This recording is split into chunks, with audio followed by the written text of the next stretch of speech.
Bonjour, et aujourd'hui on va regarder et je vais vous expliquer comment mettre des livres sur une liseuse Kindle. Mais avant tout, n'oubliez pas de vous abonner à la chaîne si ce n'est pas fait. Vous êtes nombreux à regarder ces vidéos sans être abonnés. Mettez un pouce vers le haut si le contenu vous a plu. Et puis enfin, sachez qu'il y a toujours la newsletter qui vous permet de recevoir des réductions sur les liseuses. Et pour cela c'est simple, vous suivez le lien qui est dans la description, vous renseignez votre adresse email et vous recevez un email lorsque je trouve une réduction sur une liseuse. Ça peut être une liseuse Kindle, Kobo, Vivrio ou même Bookin. Et évidemment, si vous cherchez une liseuse Kindle, puisque c'est l'objet de cette vidéo, comment mettre des livres sur une liseuse Kindle, allez voir le lien dans la description, puisque vous aurez un comparatif de toutes les liseuses Kindle disponibles actuellement. Alors sans plus attendre, on va s'intéresser aux liseuses Kindle. Aujourd'hui, j'ai pris deux liseuses pour vous expliquer comment ça fonctionne. La dernière liseuse Kindle Paperwhite, avec son écran un peu plus grand, 6,8 pouces, qui est une excellente liseuse. Je vous invite à aller voir le test sur cette chaîne. Et la Kindle la moins chère, qui est une petite Kindle 6 pouces, et qui fait le travail en particulier si vous lisez des romans. Alors, la principale chose à voir, c'est que votre liseuse Kindle est connectée à la librairie Amazon. Donc, ça veut dire que vous avez automatiquement accès via votre compte Amazon à la librairie pour faire des achats de livres en ligne. Donc là, je vais vous montrer. Voilà, vous voyez que j'ai une sélection de livres que je peux du coup aller voir régulièrement quelles sont les nouvelles sorties, faire des recherches et donc aller acheter et télécharger des livres pour les mettre sur ma liseuse Kindle. Alors, vous avez accès à de nombreux livres, il y en a qui sont gratuits, en particulier les classiques de la littérature française et anglophone, mais vous avez également des livres que vous pouvez acheter directement, qui sont par exemple les dernières sorties, les best-sellers, etc. Donc c'est votre compte Amazon qui sera débité lors de l'achat. Et ensuite, vous allez recevoir en quelques secondes le livre sur votre liseuse Kindle. Alors, Kindle a l'avantage de proposer aussi d'autres services. Là, on parlait de livres achetés à l'unité, mais vous avez également la possibilité de vous abonner au service Amazon Prime, qui vous permet d'avoir accès à une bibliothèque, ou plutôt une librairie spéciale, qui vous permet d'emprunter des livres gratuitement. Enfin, gratuitement, il faut avoir l'abonnement Amazon Prime, mais gratuitement, vous pouvez lire des livres, et là, pour le coup, il y a quand même des choses intéressantes. Il y a par exemple tous les Harry Potter, quelques best-sellers, etc. Donc si vous êtes un gros lecteur, ça vous permet d'accéder à des livres en grande quantité sans débourser plus d'argent, à condition d'avoir un abonnement Prime.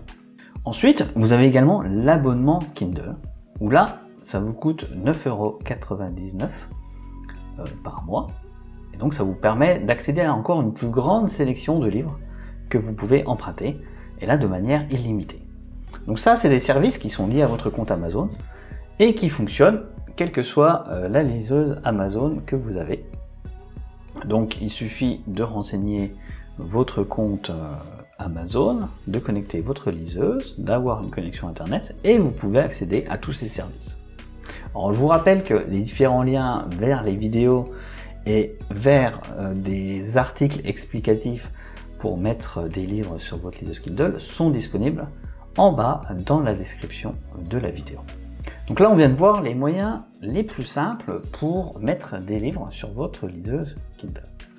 Mais parfois, vous savez, on a des fichiers PDF qui nous ont été envoyés, des documents de travail peut-être au format PDF, mais on a également des librairies en ligne qui proposent des fichiers e-book, des livres numériques au format EPUB ou dans d'autres formats. Dans ce cas-là, vous ne pouvez pas utiliser la librairie intégrée à votre liseuse Kindle pour mettre le livre sur la liseuse. Et donc là, ce qu'il faudra faire, c'est connecter tout simplement votre liseuse ici, grâce à ce petit connecteur ici sur la Kindle Paperwhite et ce petit connecteur sur la liseuse Kindle. Donc vous connectez votre liseuse avec le câble qui est fourni avec la machine. Vous le connectez ensuite à votre ordinateur et vous allez utiliser un logiciel. Ce logiciel s'appelle Calibre, qui permet de gérer tous les fichiers numériques e-book, tous les livres numériques, et de les envoyer vers la liseuse dans le bon format.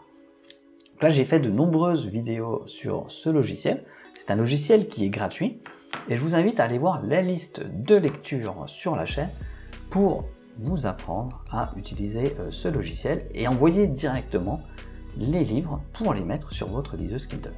Et enfin, si vous ne voulez pas utiliser ce logiciel Calibre, bien qu'il soit gratuit, chaque liseuse Kindle ici est associée à un compte email Amazon. C'est une adresse email qui est créée par Amazon et en fait vous pouvez simplement envoyer un email avec un fichier joint et le fichier joint, à condition qu'il soit au bon format, sera renseigné, sera ajouté à votre bibliothèque. Donc si vous avez un fichier type PDF, vous pouvez tout simplement l'envoyer à l'adresse email associée à votre liseuse Kindle et ensuite vous verrez ce document dans votre bibliothèque. Donc ça, c'est un moyen très simple puisqu'il vous suffit de faire suivre un email par exemple avec un document de travail qu'on vous a envoyé et automatiquement, si votre liseuse est connectée à Internet, elle va se synchroniser et récupérer ce document. C'est tout pour cette vidéo. On a vu les différents moyens pour mettre un livre sur une liseuse Kindle. N'hésitez pas à laisser un commentaire si vous voyez d'autres systèmes ou si vous avez des outils qui vous semblent plus pratiques et pour apporter des compléments ou tout simplement pour poser des questions. Donc je vous souhaite une bonne lecture. N'oubliez pas d'aller voir les liens dans la description et je vous dis à bientôt. Au revoir.